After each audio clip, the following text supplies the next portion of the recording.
təşkil edirlər. İndi mən onun üzərində çox durmaq istəmirəm. Sadəcə bir məsələni xüsusi olaraq qeyd etmək istəyirəm ki, bugün hamıya yaxşı, savadlı, bilikli gənc lazımdır. Yəni bu stereotipdən biz xilas olmalıyıq ki, gedim mən dövlət qulluğuna və dövlət qulluğunda artıq maaş alım, özümü təmin edim və bu istiqamətdə. Ona görə əlbəttə bu amillərin rolu var, amma gənclər dediyim bu məsələyə çox həssas yanaşmalıdırlar.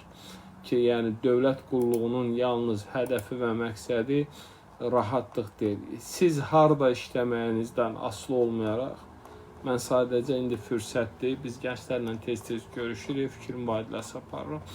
Yəni harda olmağınızdan asılı olmayaraq, siz birinci növbədə davamlı olaraq özünüzü inkişaf etdirməlisiniz.